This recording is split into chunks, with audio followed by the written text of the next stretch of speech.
Hello, welcome to August 1st, 2023. My name is Kurt, and this is my daily Good Life meditation video. This is an exercise that I do each and every morning, shortly after waking up. It's now 4:48 a.m.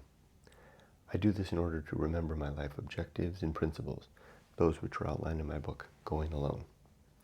I also use this time to think about the last 24 hours, including last night, to see how I did with the challenges and opportunities that I met throughout the day, and to see how I did with my sleep. I finish by thinking about the day to come, to forecast any challenges or opportunities that I might anticipate and ready myself for them. I also try to steel and ready myself for the unexpected. But I do a few other things as well, so including a little bit of poetry. So let's read a poem up front, keeping with Keats. First we'll read yesterday's poem through without study, and then we'll study a new poem and read that. The poem from yesterday is Ode to May, fragment.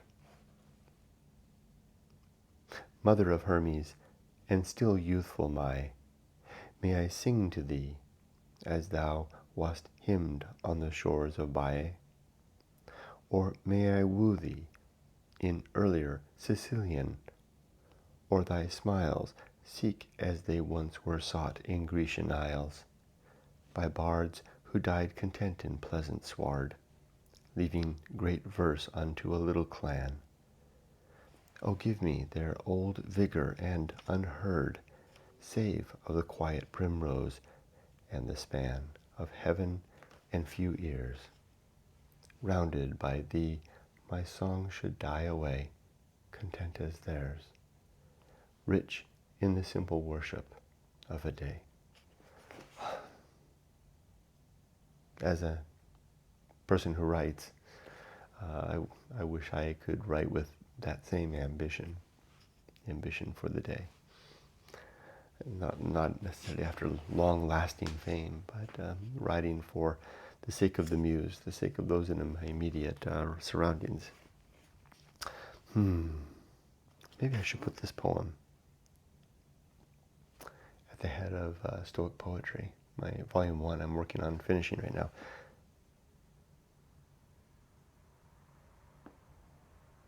I will.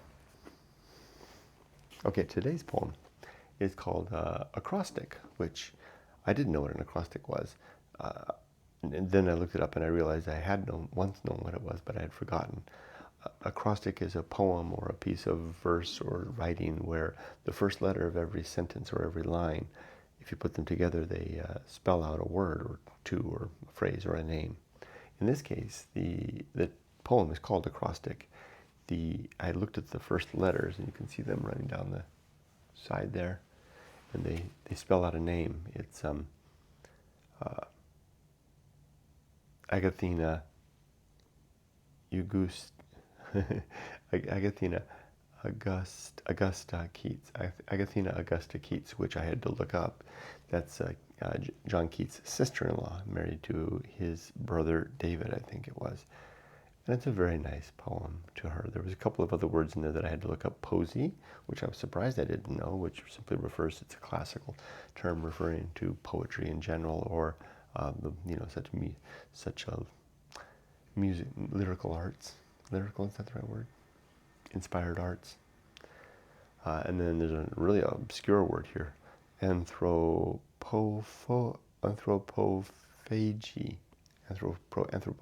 which is a classical term referring to cannibals, especially in classical literature.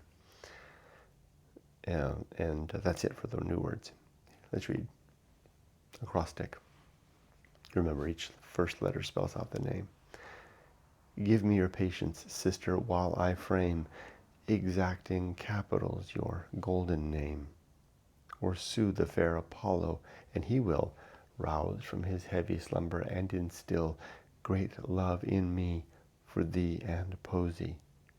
Imagine not that greatest mastery and kingdom over all the realms of verse nears more to heaven in aught than when we nurse and certainty give to love and brotherhood.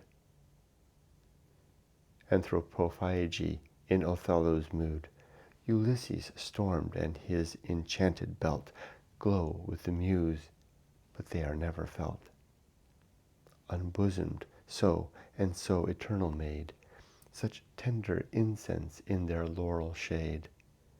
To all the regent sisters of the nine, as this poor offering to you, sister mine. Kind sister, aye, this third name says you are. Enchanted has it been the Lord knows where, and may it taste to you like good old wine. Take you to real happiness and give sons, daughters, and a home like honeyed hive. Imagine being the woman to receive that poem, not of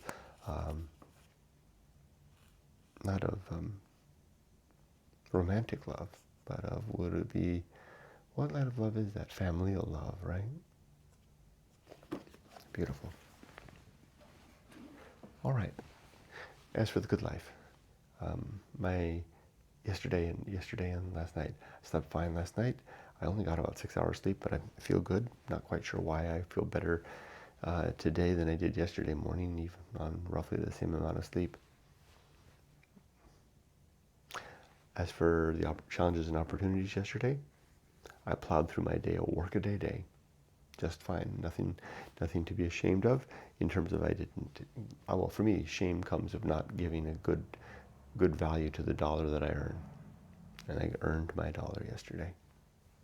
I did good work. I wouldn't call it exceptional work, but it was good work. I wasn't feeling good, so, but I made sure that I provided my employer with value. Things are going well with my projects, and in a way, I guess I kind of capitalized on that just a little bit. Enjoying a little bit of the bounty set aside from the earlier year and a half of hard work on my main project, which concludes the day after tomorrow. At least the operational part, going to the closure part after that. Anything else? Not necessarily. Let's do the good life. My 7 objectives, and these are outlined in my book, Going Alone. These are the things that I'm striving to be, the way I want to live my life. They are as follows. Number 1, my first objective is to be always ready to die, to have my affairs, my relationships, and my life's work in order. And they are. Number 2, to make good and effective use of my time. 3, to develop and maintain good and sound life principles. Number 4, to cultivate good emotional reactions. 5, to perform good actions. 6, to recognize my true limits and my true opportunities. And 7, to do just one thing at a time and do that thing slowly and deliberately and carefully, just like I'm doing right now. It's a deliberate effort. It doesn't come natural. It's contrived. But the more I do it, the more seemingly natural it becomes. So if those are my 7 objectives, that's the way I'm striving to live. How do I get there? What do I use to tune myself along the way and to adjust my reactions and to act as my guidance as I get through each day and enjoy each day, for that matter, and weather each day, right? Well, there are 34 principles as follows. Number 1, the principle of war. To always be fighting against the propositions of truth, to make sure that what I hold as true can stand on its own 2 feet. 2, the principle of reason, and the sub-principles of honesty, objectivity, and doubt. 3, the homunculus, the little man who lives inside my head. 4, the anchor hold, a reminder that I do not have a soul, but I do have a consciousness, aka the homunculus. But that homunculus will go down with the ship. It won't survive my death. 5, purpose. And it's been a while since I've done it with any details beyond the titles themselves. Purpose. And the 3 purpose in my life are biology, virtue, and mission. Biology being being a husband and father, mainly the father part, but the husband part also as well, because it facilitates the husband-father part. Being a virtuous man, seeking after the improved well-being of thinking creatures, and my own mission, which is the completion of my book, Going Alone, and sharing of the story therein, which I'm working on actively every day. Okay, I'm going to speed things along. Atomic principle, principle of nature, the pirate ride, maturity, social principle, principle of family, public speaking, distraction, temperance, life will not go well, the horror show, that which must be born, the feast of Offal, distraction, agency in the great indifference, the best seat in the house, the restless man, the path of wildness, the great life adventure, the risk of avoiding risk, sin and damnation, complete oblivion, the season of philosophy, script writing, the bullseye aim, the uphill climb, arena and utility, nothing is enough, and the principle of fun. There, got through. Okay, if that's my creed, then how I apply this creed to today's opportunities and challenges. Well, it's a Tuesday, at the closing end of a project, so I'll be spending my day in meetings and wrapping things up, and also beginning to ramp up for my new project, although I don't need to race into that too much. I should probably temper that a little bit. I have a few things I need to do and wait and start that in earnest next week.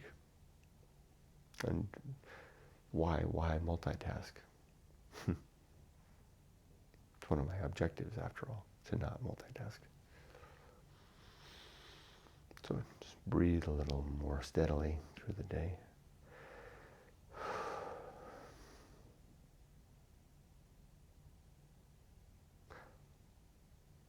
Can't think of anything in that particular that might ambush me. Now there's one thing. There's one extraneous issue related to my big project that really is being handled by higher ups. So it keeps floating down to my level, and I've been told to never mind that thing. Let the adults take care of it. I should just do that.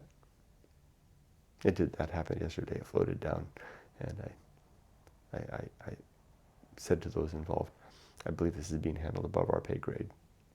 So just to kind of disconnect myself from that, right? That's one of the reasons why I got out of management, right? So I wouldn't have to be one of the ones that have to deal with that stuff.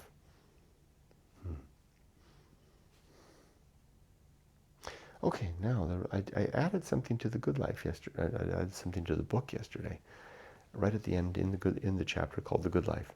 It's called, I think I called it Your Story or My Story or something like that. And it's just a simple reminder that we each need to, it's good to have a story in life. My story, because this is my good life meditation, so I'll focus on my story. My story is I'm not using this word to flatter myself. I'm using it in homage to Joseph Campbell's writings. Mine is the hero's tale, the hero's story of going alone, of going, searching, seeking, not finding, and returning to eventually find. That's my story, which is largely lived and chronicled. So that's my story, and I'm sticking to it. I guess I'm done. So am I ready to die, though? Absolutely. Do I want to die?